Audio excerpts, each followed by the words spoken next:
तो ये साल है 2003, मार्च का महीना है और यूएस के अंदर एफबीआई एक व्यक्ति को हिरासत में लेती है। इस व्यक्ति का नाम है एंड्रयू कार्लसन और एंड्रयू कार्लसन को अपनी हिरासत में लेने की वजह एफबीआई बताती है इनसाइडर ट्रेडिंग।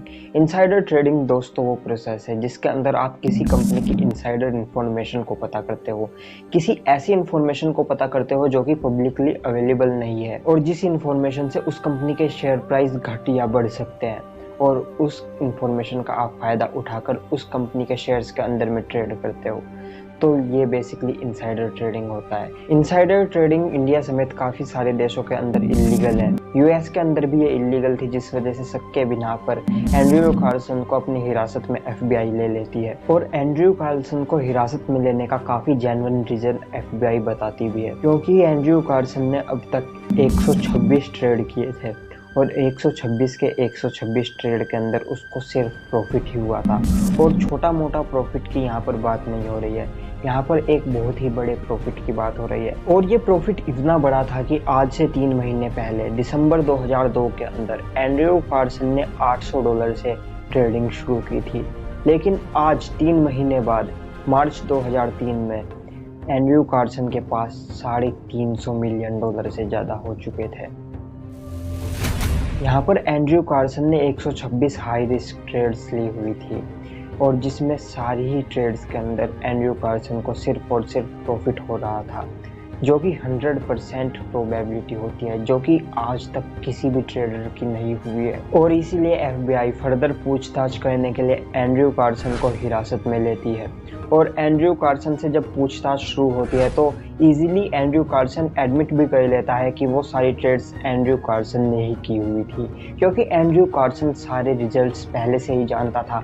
एंड्रयू जानता था कि किस कंपनी का शेयर किस डायरेक्शन में मूव करने वाला है और ये वो किसी इनसाइडर इंफॉर्मेशन की वजह से नहीं जानता था।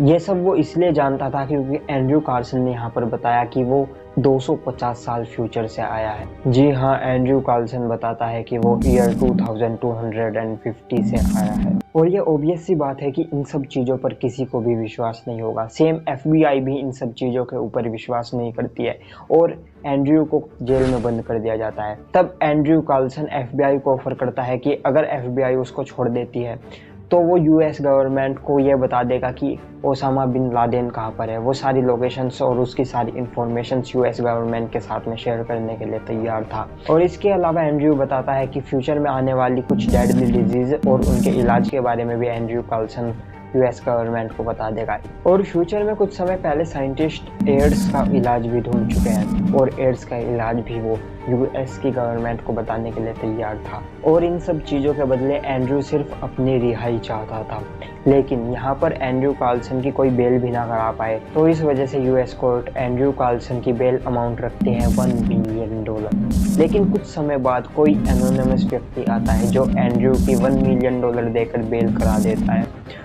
उसके बाद कुछ समय बाद उसकी बेल हियरिंग का टाइम आता है, जिसके लिए उसको कोर्ट में पेश होना होता है। लेकिन अब एंड्रयू कोर्ट में हियरिंग पर आता ही नहीं। अब यूएस पुलिस और एफबीआई एंड्रयू की सर्च में जुट जाती है और अब यूएस पुलिस को और एफबीआई को एक ऐसी चीज़ पता चलती है कि यूएस के रिकॉर्ड्स के अंदर दिसंबर 2002 से पहले एंड्रयू कार्लसन नाम का कोई व्यक्ति एग्जिस्ट ही नहीं करता था। और अब यूएस पुलिस उस व्यक्ति के बारे में भी सर्च करना शुरू करती है जिसने एंड्रयू की बेल कराई थी और यूएस पुलिस को उसका भी कोई नामो निशान नहीं पाता। और ये पूरी स्टोरी कवर करता है याहू का न्यूज़ पोर्टल। और अब जब कुछ समय बाद एफबीआई से एंड्रयू के केस के बारे में पूछा जाता है तो एफबीआई के पास इसका कोई जवाब नहीं था। तो क्या एंड्रयू कार्लसन सही में फ्यूचर से आया था? और क्या एंड्रयू कार्लसन वो सभी चीज़ें जानता था जिसका दावा कि वो कर रहा था? क्या कोविड-19 उन्हीं डेडली डिजीज में से एक डिजीज थी जिसके बारे में एंड्रयू कार्लसन बात कर रहा था? क्या यूएस गवर्नमेंट को ओसामा बिन लादेन की लोकेशन एंड्रयू कार्लसन ने ही बताई थी? और आखिर उस दिन के बाद एंड्रयू कार्लसन कहाँ गायब हो गया था? मैं इन सब चीज़ों के ऊपर आपका व्यू जानना चाहूँगा। आप अपना व्यू पॉइंट नीचे कमेंट्स में ज़रूर लिख सकते हैं।